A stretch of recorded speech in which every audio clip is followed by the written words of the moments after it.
Harut व Marut कौन थे, बाबुल का कुआं कहाँ है और हारूत व मारूत का जादू किस तरह का था। ये वो पुरअसरार सवालात हैं जिनके जवाब तो बहुत हैं और लिखने वालों ने भी बहुत कुछ लिखा है, लेकिन उन किस्से कहानियों में हकीकत को तलाश करना गहरे समुंदर से मोतियां निकालने के बराबर है। हारूत व मारूत के मुतालिक बुनियादी तौर पर दो तरह की रवायतें मिलती हैं, एक वो जो कुरान व हदीस और ताबईन के अक़वाल में मौजूद है और दूसरी वो जो तौरेत व इंजील और इसराइली रिवायतों में आती है, जबकि उन इसराइली रिवायतों को बेशतर उलमा और मुवर्रिखीन ने तायीद की है। इस वीडियो में हम उन दोनों तरह की रिवायतों और वाक़यात को मुकम्मल पेश करेंगे। रिवायतों के मुताबिक हज़रत इदरीस अलैहिस्सलाम के ज़माने में एक मरतबा आसमान और ज़मीन के दरमियान से पर्दों को हटा दिया गया तो फरिश्तों ने ज़मीन में आबाद इंसानों को देखकर ताज्जुब किया और बोले, या रब्बुल आलमीन, हम तो गुनाह के करीब भी नहीं जाते, जबकि ये बनी आदम गुनाहों में इतने मुब्तला हैं। अगर हम उनकी जगह होते तो कभी तेरी नाफरमानी ना करते। अल्लाह ने इरशाद फरमाया, इंसानों को गुस्सा और शहवत दी गई है, अगर ये चीज़ें तुम्हें दी जाए तो तुम भी इसी तरह गुनाह में मुलव्वस हो जाओगे।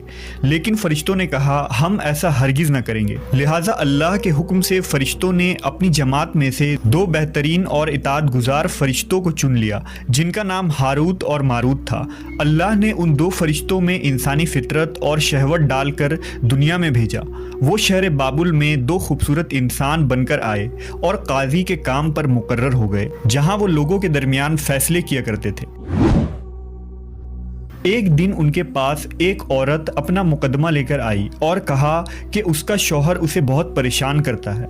हारूत व मारूत ने जब उस औरत को देखा तो वो उसकी खूबसूरती और हुस्न से मरऊब हो गए और उस पर आशिक हो गए। उन्होंने उस औरत से जिना की ख्वाहिश की तो औरत ने उनसे कहा, तुम्हारी ये ख्वाहिश मैं तभी पूरी करूंगी जब तुम बुत की पूजा करो, शराब पियो या मेरे खाविंद को कत्ल कर दो। हारूत व मारूत ने शराब नोशी को छोटा गुनाह समझकर पी लिया और नशे की मस्ती में दो और कबीरा गुनाह कर बैठे। उस औरत ने उनसे आसमान पर चढ़ने का अमल भी सीख लिया, जिसके जरिया वो आसमान पर जाते थे। जब औरत इस अमल के जरिया आसमान पर गई तो अल्लाह के हुक्म से उसे सितारे की शक्ल में मस्ख कर दिया गया। चूंकि उस औरत का नाम ज़ोहरा था, इसलिए वो सैयारा ज़ोहरा कहलाया, जिसे आज वीनस कहते हैं।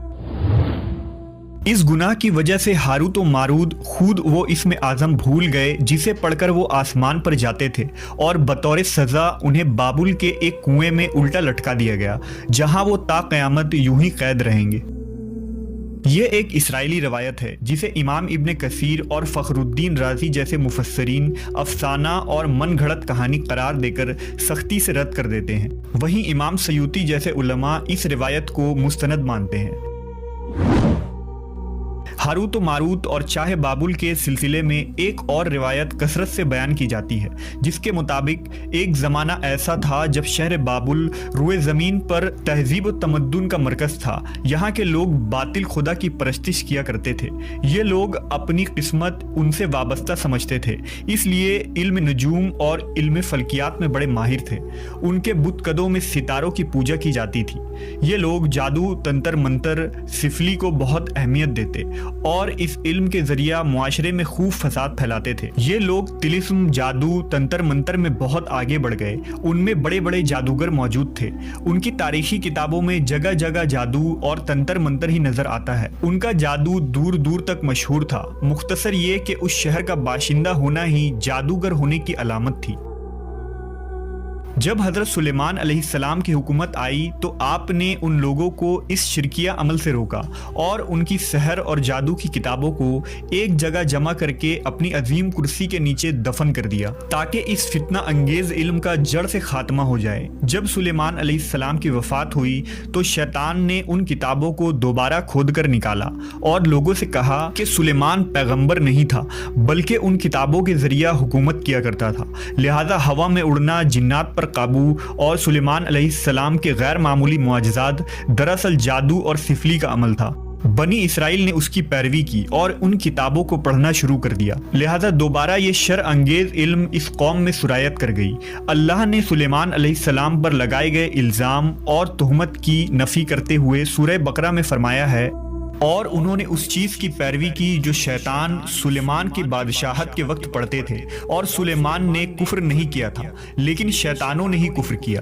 لوگوں کو جادو سکھاتے تھے، اور اس چیز کی بھی جو شہر بابل میں ہاروت و ماروت دو فرشتوں پر اتارا گیا تھا، اور وہ کسی کو نہ سکھاتے تھے جب تک یہ نہ کہہ دیتے کہ ہم تو صرف آزمائش کے لیے ہیں، تو کافر نہ بن۔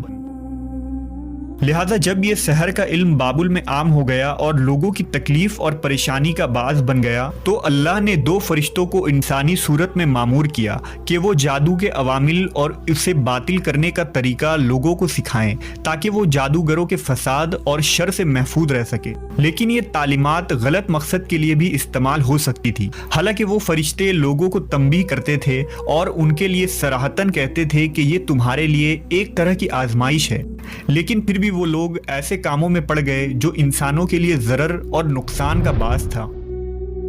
بعض عربی داستانوں میں اس کنویں کا ذکر بھی ملتا ہے جہاں کئی لوگ پہنچے اور ہاروت و ماروت سے ملاقات کر کے جادو کا علم بھی سیکھا، جبکہ بعض مورخین کا کہنا ہے کہ عراق کے شہر حلہ کے قریب ایک کھنڈر میں موجود قدیم کنواں ہے جہاں سے بابل کی سرحد شروع ہوتی تھی۔ یہ اس کنویں کو ہی چاہ بابل قرار دیتے ہیں۔ بہرحال اس واقعے سے یہ سبق ملتا ہے کہ سفلی اور جادو ایک شرکیہ عمل ہے، مگر یہ کہ اس کا استعمال فساد اور شر پسندی کے خاتمے کے لیے کیا جائے۔